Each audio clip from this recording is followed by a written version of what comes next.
you're guaranteed a medal. And that's a huge relief. And for me, I had a gold and a bronze. So even if we lost, I got the full collection. Right? That's pretty great. So we were very relaxed. What an unbelievable team that was. But what happened as the game went on, like it was a real wrestling match, back and forth. They were up 1 playing 9. You make the awesome hit and roll. I made a good hit and roll in 9. Basically, now the 3, if not the 4. Is in play. Yeah. So that was a big shot. But what I feel now, looking back at that, is they got a little tight. And that's a really good team that's been in a lot of situations. But the one thing they didn't have was an Olympic gold. And you could see those shots they were missing in the 9th end weren't shots that they normally miss. So they were feeling it. They were a little bit tight, maybe a little bit nervous. But what I noticed about us is we had already been through our war.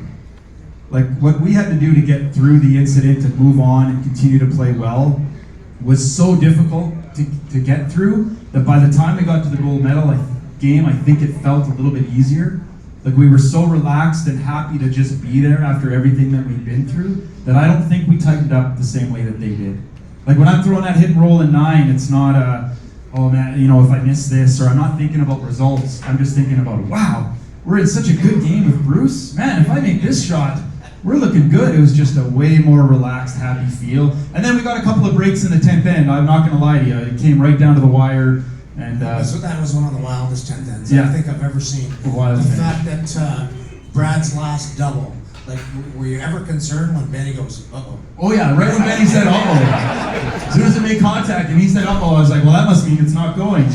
But I remember when he made contact and I swept it out, and I thought, okay, good, most he gets is a deuce. And then I turned around and I looked at where our rocks ended up, and I was like, oh man, there's no deuce there. Like really fortunate the way the rocks ended up, and yeah, to be able to win was pretty fantastic. So how did you celebrate? Did you get drunk? Did you drink water all night?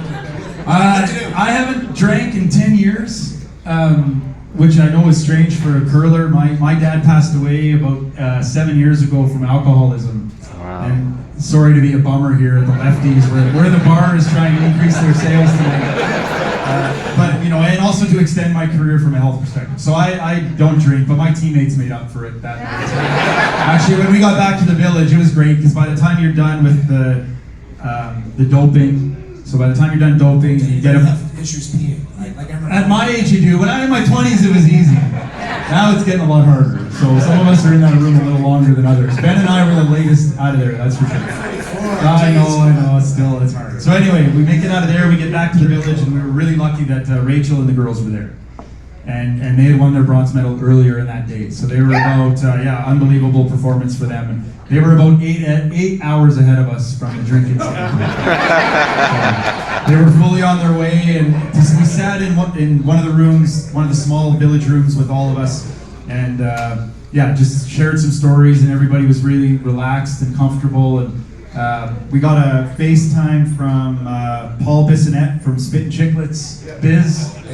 Biz called our coach, Paul Webster, so we had a good 10-minute chat with Biz, because I know he was posting some stuff during the week about the finger and all that stuff, so it was just a really unbelievable atmosphere. Yeah, very cool stuff. Well, you know what,